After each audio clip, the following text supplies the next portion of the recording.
So good morning, everybody, and thank you once again for joining us. As I said before, my name is Quadt, and I am a consultant with the Africa Agricultural Solutions based in the Netherlands.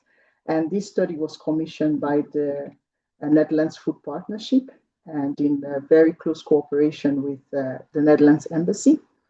And we looked at business cases for circular solutions in the poultry value chain in Cote d'Ivoire. A little bit about NFP.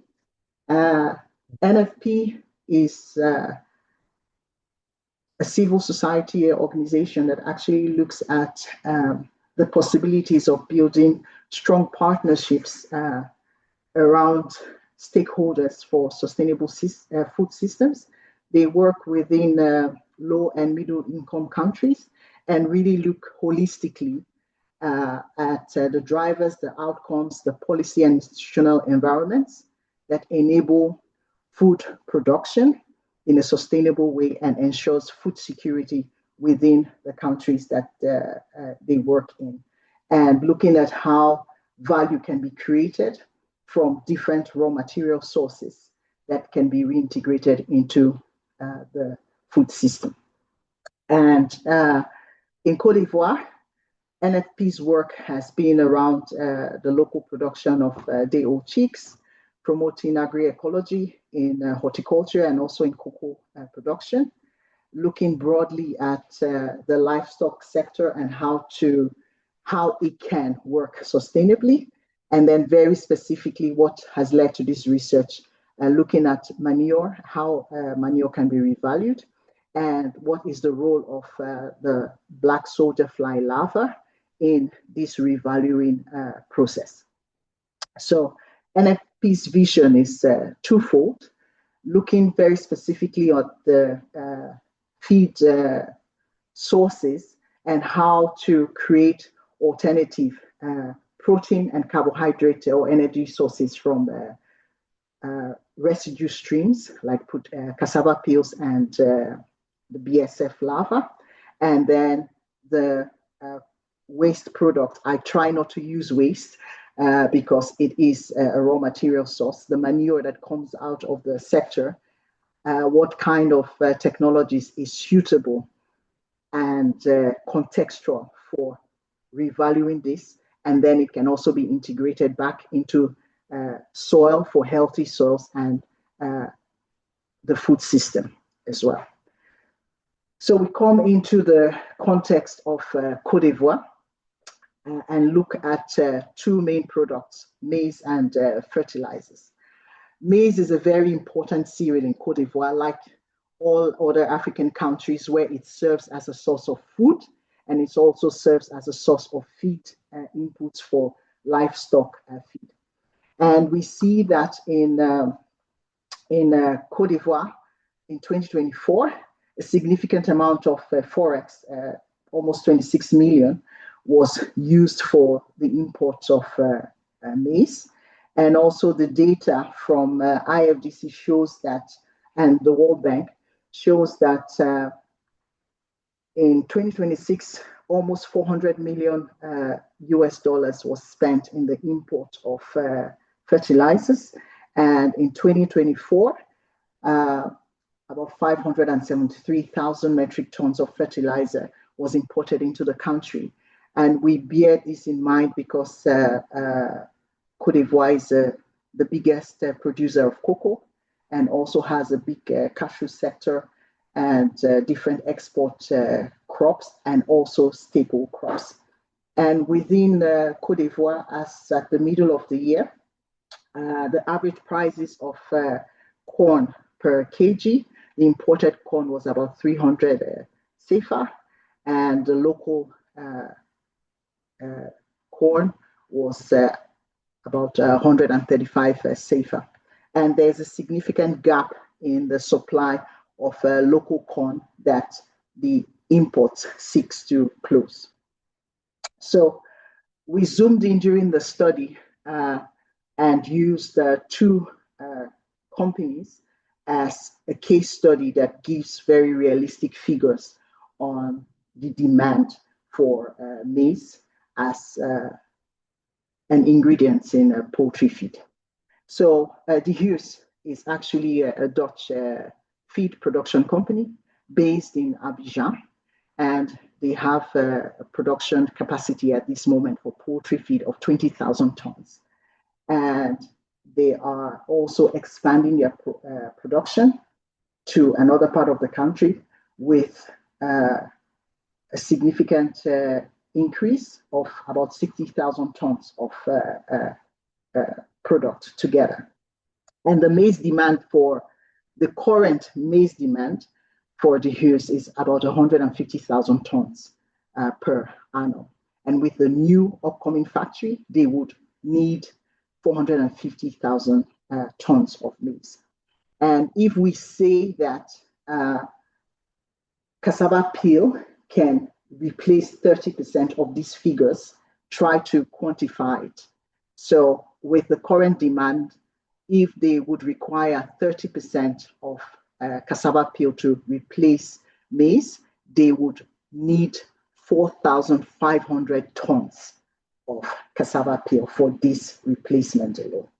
That is where the opportunity lies. At this moment, according to De Heus, the local supply for maize is per annum is between 10 to 20,000 tons, and that is really dependent on price and then supply during the season and across the year. So we see that there is a significant supply gap for maize, which creates significant opportunity for the use of cassava peel within the feed production process. And they are trialing the use of cassava peel. And at this moment, the trial needs are 600 tons per annum of dried, washed, properly processed cassava peels according to these specifications. And of course, it's expected to increase because it's just a pilot. And then with the new factory, that increase is also significant. And the supply at this moment from their supply base is only between 60 and 120 tons. And it's really insufficient and it's not stable. So that creates a significant market opportunity for cassava peels to replace the gap of 20 to 30% of their needs. And the second company, Fuani, I didn't put their data on there. They also have an estimated demand of 30,000 tons of maize.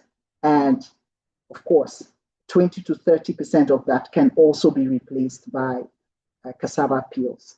And this presents a significant opportunity for high quality cassava peel flour.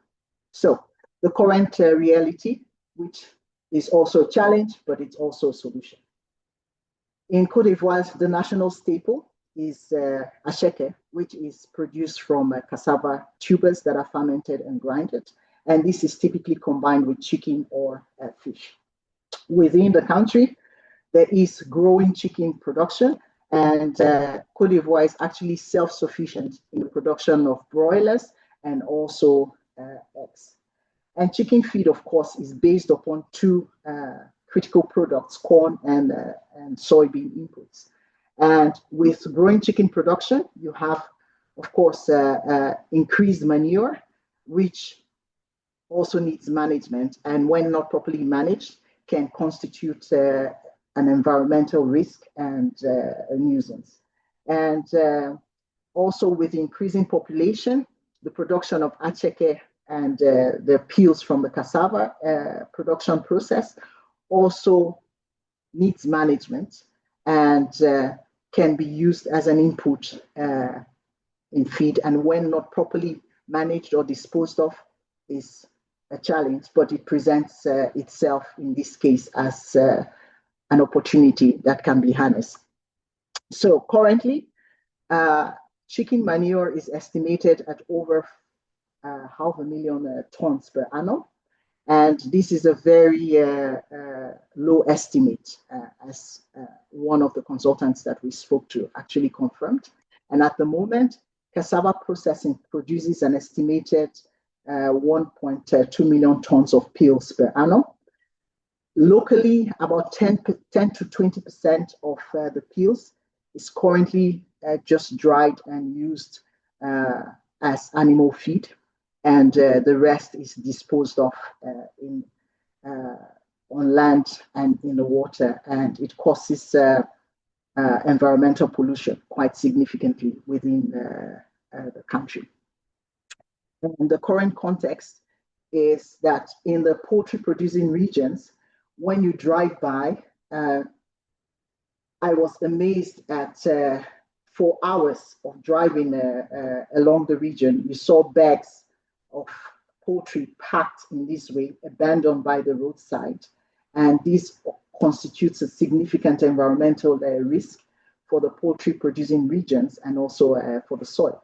And cassava peels are also disposed of in the same way because they are not utilized within the country. So we looked into 3 case studies: high quality cassava peel as processed peel and as just a peel. And according to the studies extensively done by IORI for more than a decade, it can be a partial corn replacement of 20 to 30% in poultry feed and even more in other livestock feed. And then we looked at, within the context, what kinds of technologies can be utilized for the processing of manure into organic fertilizers. And please note, I didn't use compost. It's an organic fertilizer that has measurable nutrient content and humic and fulvic acid, and with a stable, measurable organic matter that has been processed and sterilized. And we also looked at plant material that is grinded, shredded, and broken down with the BSF lava. And when that process is done, combined with poultry manure to become a full product. So the first case study, as I said, HQCP has been extensively researched by IORI and in Nigeria. And the beauty of this technology is that it can be processed with already existing localized technology. And you can develop about 3 products from the cassava peel. And it goes through the same fermentation process that acheke and gari actually goes through, and a similar drying process that gives the product a shelf life of 4 to 6 months. And in the picture here, you can see that the fine mash can be used across a wide range of livestock, poultry, fish, and pigs. And the coarse mash can be used also across pigs, goats, and sheep and cattle.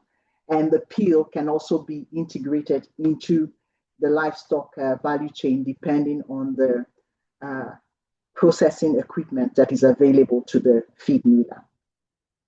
And in the current context, we found that, as I mentioned, a local feed miller is already testing just washed and dried cassava peels, which you see in this figure, as a feed input with supply needs of about 50 to 60 tons per month. And a small entrepreneur in Yamoussoukro is also processing these peels into mash from the previous picture and blending it with other ingredients and supplying to several fish farms in Yamoussoukro. And the beauty of this technology is that it can help significantly in mitigating the rising cost of corn imports and the inadequate local production of corn, because the yields are quite low per hectare.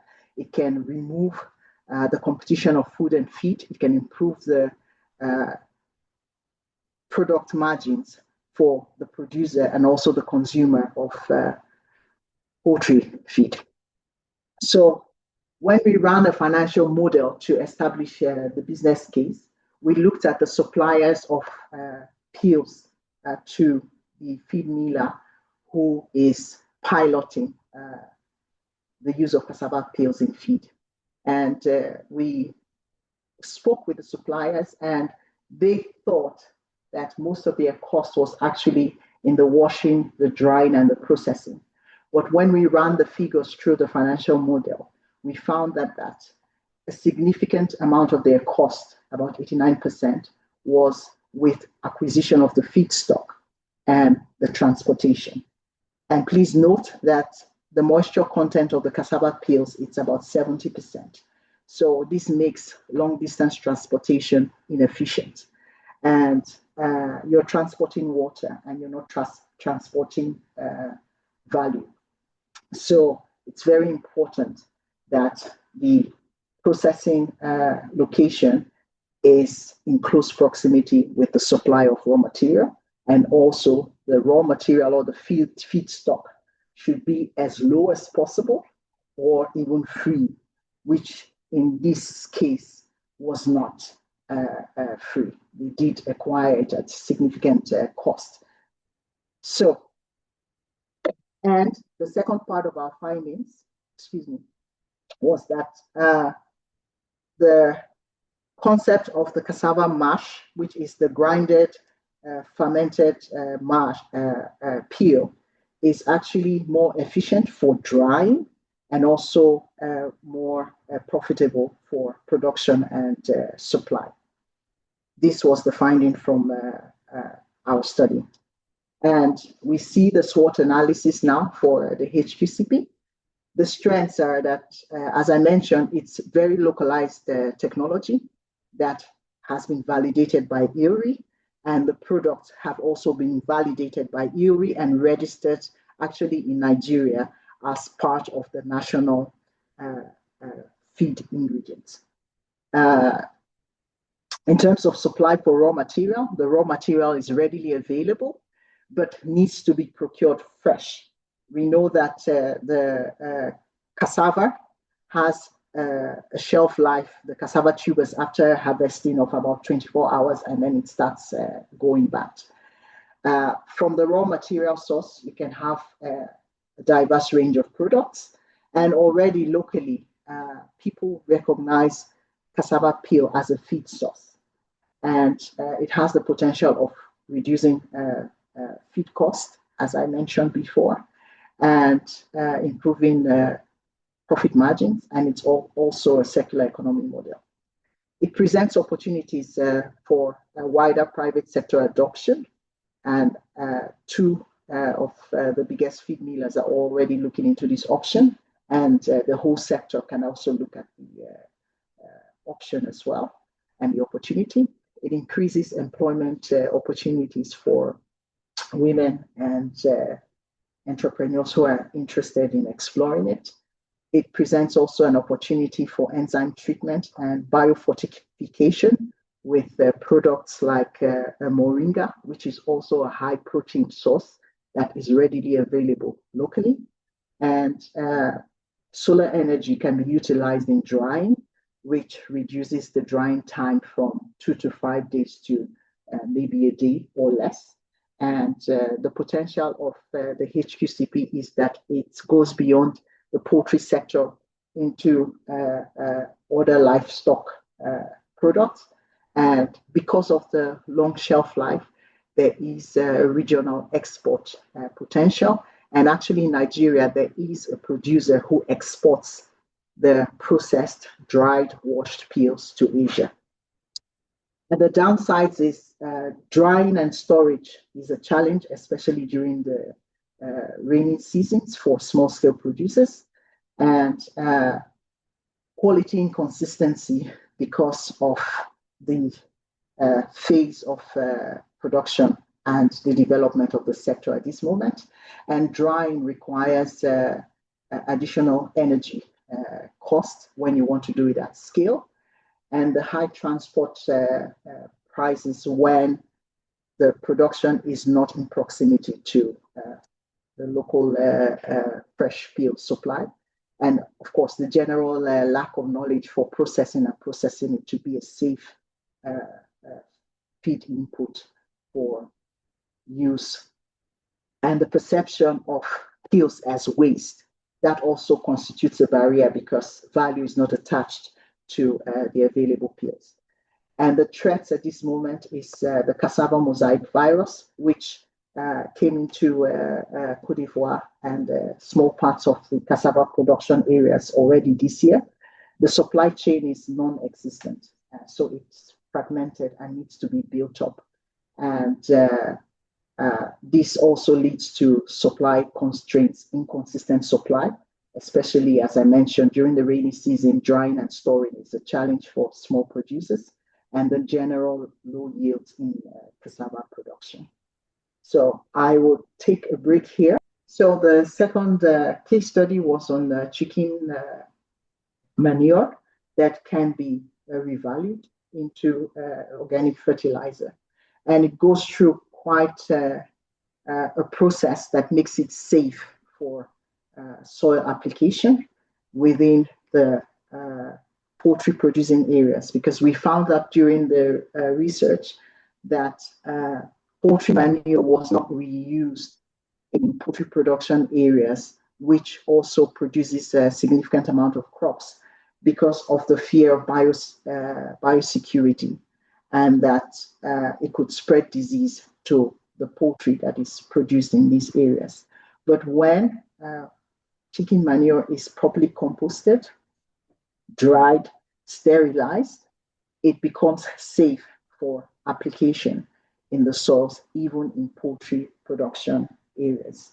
And I would say that the Netherlands presents a test case of such properly processed product that is a finished product, is an export product, and it has a shelf life of about 1 to 3 years. And the finished product profile is about dry matter 18 to 90%, organic matter of 50 to 65%, total nitrogen of plus minus 4%, and 3% phosphorus, 3% potassium, and other micronutrients, and the CN ratio of about 9%. But there is a catch to this. In the manure in Côte d'Ivoire, there are antibiotic residues, but also extensive studies have been done on how to mitigate this challenge. And with very controlled heat treatment, the antibiotic load can be significantly reduced and the product made safe for application. So what did we find? As I mentioned earlier, we used 2 companies as our case study. Fouani is one of the biggest producers of eggs and broilers in Côte d'Ivoire, and they do have an integrated system within the poultry value chain. And this actually gives them a significant competitive advantage because of their position in the chain. And annually, they have access to raw material supplies of 100 to 150,000 tons of chicken manure that can be revalorized.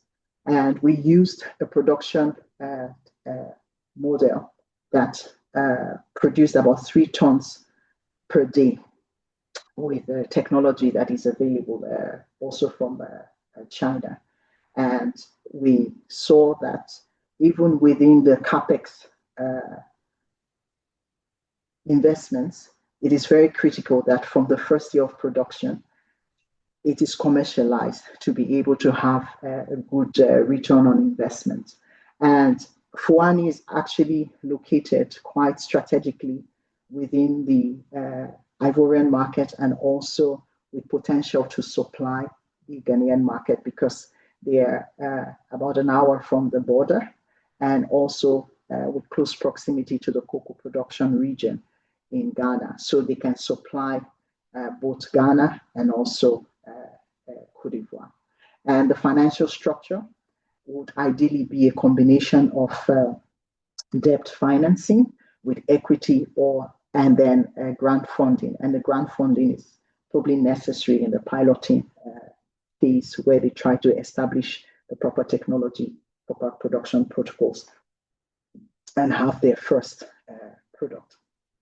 And the reliable energy infrastructure is very essential for the drying and the pelletizing line, because the technology that we looked at has an installed capacity exceeding about 100 kilowatts. But because of the source of the raw material can also be used as an energy source as well as a product source. And the supply chain within this model and context demands approximately 500 tons of raw material per month. So to be able to do it commercially, whoever looks at that model needs to have a guaranteed supply of raw material monthly. So what is the SWOT of this model? Well, to begin with, when properly processed, you have a high nutrient and organic matter profile of a product that I showed you before. The technology is validated within the EU and in research and also Asia. And from China, the technology is actually getting cheaper. When pelletized, it makes transportation and application very efficient. And farmers already appreciate and use chicken manure at the moment, although it's not properly composted, but they recognize it as a source of good and high nutrients. And it also presents opportunity for a circular economy model within the poultry value chain. Well, the opportunities, especially because of the geopolitical situation that we find across the world now, and also starting from even the corona period, the cost of chemical fertilizers have been rising, and the supply chain has been a bit unstable, and you have supply disruptions depending on what is happening on the other side of the world. So that provides opportunity for local production of organic fertilizers to replace the gap that the disruptions create. There's also opportunity to be included in the government fertilizer subsidy that subsidizes fertilizers for cash crops, and organic fertilizers can mitigate climate risk in crop production and also mitigate soil degradation, because most of our soils across the African continent, the organic matter levels are very low, and it makes it prone to erosion and not resilient with climate change. And there's opportunity to produce it in a hygienic way so that it's safe for use across poultry production areas within the country. And it has the potential of improving food security and improving soil quality. And because of the efficiency that comes from the drying and pelletizing, there is a regional export potential into the rest of the Sahel that really needs organic nutrients and also organic matter.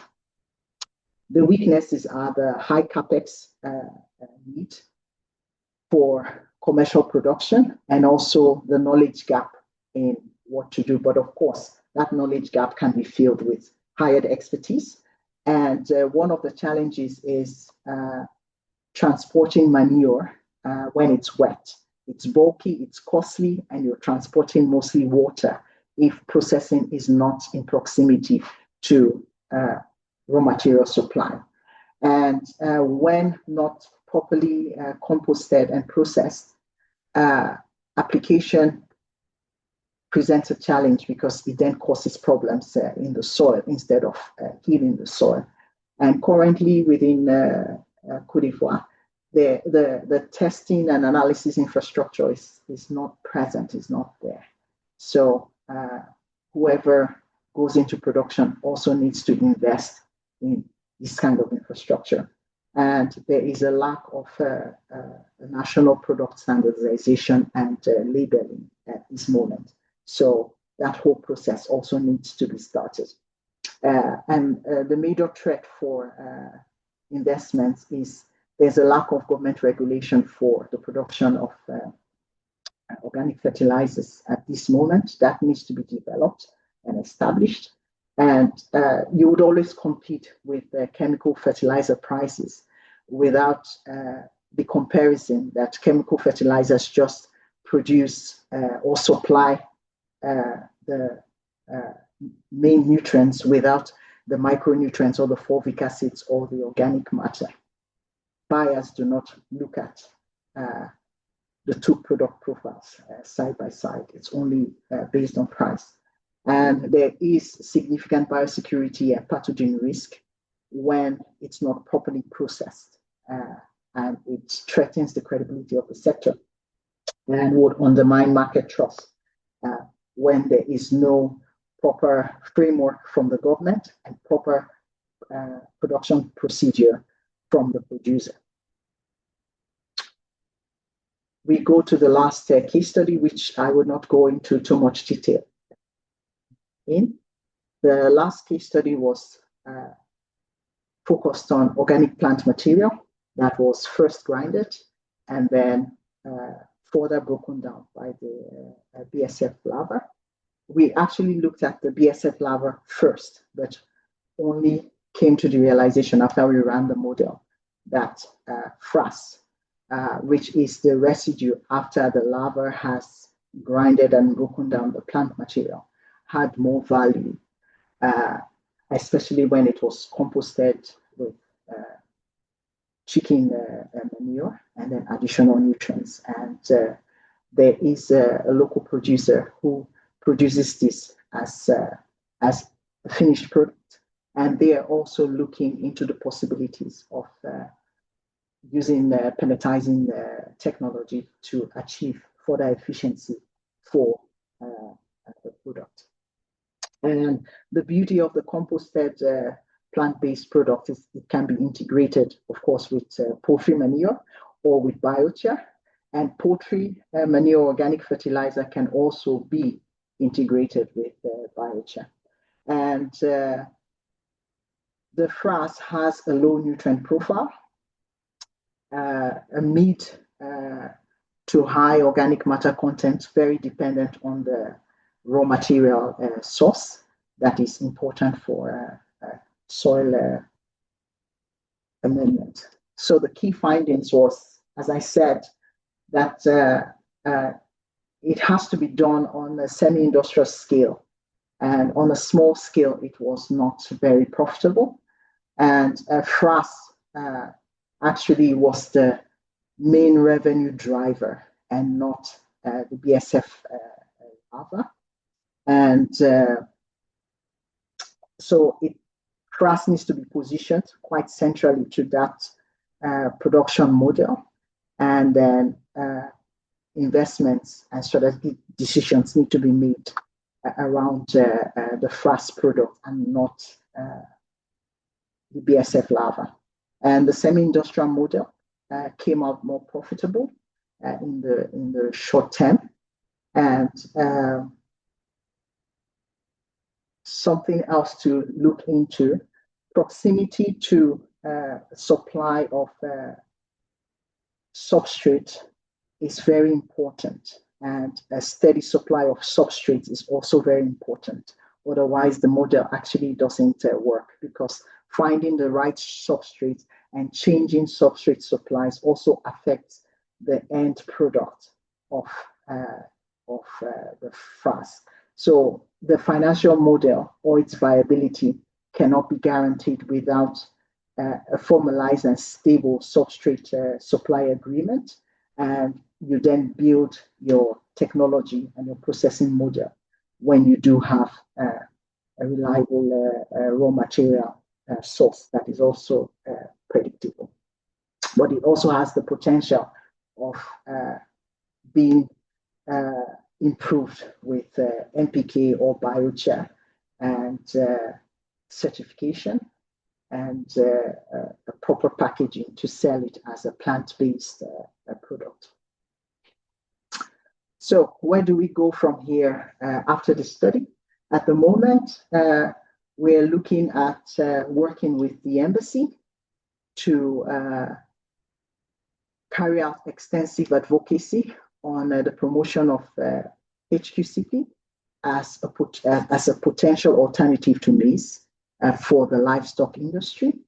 And we look at working with the company that is already piloting the dried cassava peels to meet their supply needs with a good product that is a minimum of 99 ppm cyanide level that is safe for animal feed production, and a dry matter of 88%.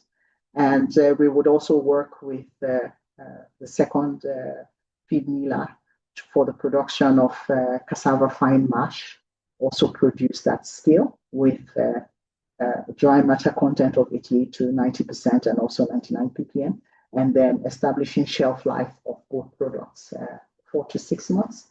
Within this context, it would be wise to do a further in-depth feasibility study, looking at the technology and then how the scale of production can be expanded.